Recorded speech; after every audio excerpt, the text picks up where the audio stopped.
Aujourd'hui, on entend souvent parler de qui entre les USA et la Corée du Nord a le plus gros missile, ou alors du dernier épisode de Game of Thrones.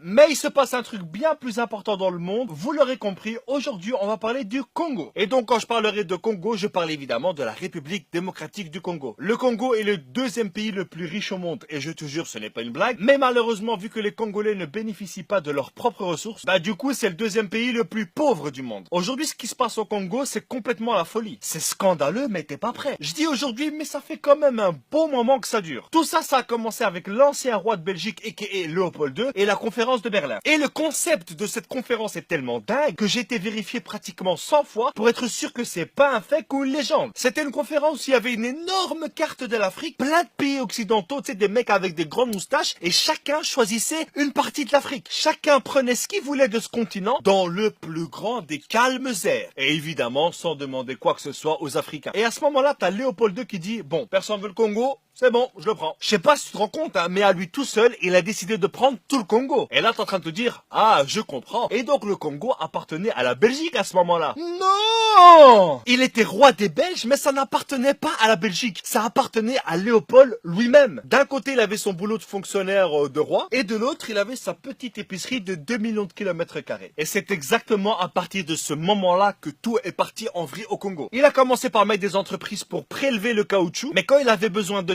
qui malheureusement appartenait à d'autres êtres humains. Les négociations, elles étaient super simples. Je te donne 3 vélos, une casserole et tu me donnes ta terre. Et évidemment, si la personne d'en face refusait, c'était encore plus simple. Tu me donnes ta terre ou je te prends la vie. Et avec ses explorations, ses exportations, cette envie de richesse, il a à lui seul décimé pratiquement 15 millions de personnes. Ce qui représentait à l'époque quand même la moitié de la population congolaise. Là c'est chaud là. Là, c'est chaud, quoi. Et le pire, c'est qu'il a jamais mis les pieds au Congo. Il faisait tout ça à distance. Évidemment, un jour, t'as les Congolais qui en avaient un peu marre de cette situation et qui ont exigé leur indépendance. Et là, t'as les Occidentaux qui ont dit, ok, ça va, vous pouvez. Du coup, il y a les Congolais qui élisent leur premier ministre, c'est Monsieur Lumumba, et leur premier président, c'est Monsieur Kasavubu. Et là, tu dis, ils ont un premier ministre, ils ont un président, ils l'ont élu, c'est bon, ils sont indépendants. Mais c'est mal connaître l'Occident. Le Congo avait évidemment son armée constituée de Congolais, sauf tous les hauts gradés, caporal, chef, capitaine, ce que tu veux, ils étaient tous belges. Donc pour un Congolais, tu lui dis qu'il est indépendant, mais que son chef s'appelle quand même Eric Van Den Put,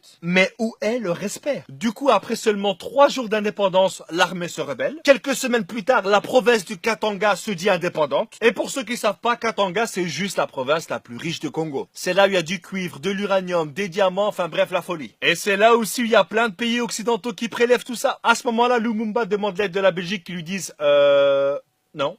Mais en même temps, les rebelles qui voulaient que Katanga soit indépendante, eux, ils étaient soutenus par la Belgique. Et on se demande bien pourquoi, mais évidemment ceci ça ne nous regarde pas. Donc en gros, leur indépendance, elle a duré max 48 heures. Lumumba, qui n'était pas trop d'accord sur ce qui se passe au Congo, a demandé à la Belgique et à d'autres pays d'arrêter de voler leurs richesses. Et devinez quoi? Il a été tué. Mais ça, on commence à avoir l'habitude. Et l'officier qui a fait ça, il a gardé les dents de Lumumba dans son jardin, histoire de garder des preuves pour dire c'est moi qui l'ai fait. Ensuite, il y a eu Mobutu, et ensuite, il y a Kabila Père, qui, entre parenthèses, lui aussi s'est fait tuer dans des circonstances.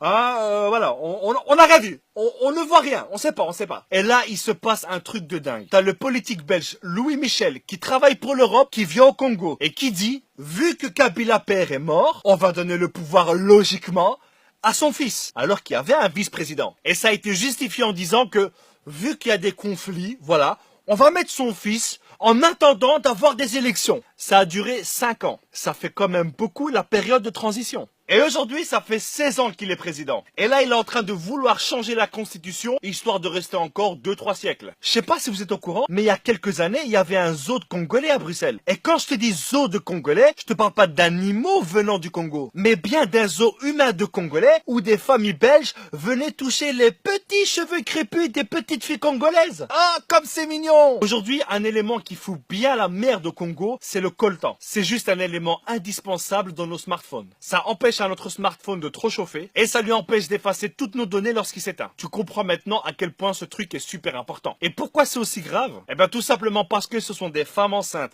des enfants, des hommes qui sont payés 2 € par jour pour extraire ce précieux minerai. Et il y a des millions de personnes qui meurent à cause de ça. Et tous les fabricants de smartphones, d'ordinateurs, de tablettes utilisent le coltan congolais. Et ce coltan qui pourrait faire vivre tout le Congo est sorti illégalement vers le Rwanda qui le réenterre pour qu'ils puissent dire on est les premiers producteurs de coltan au monde.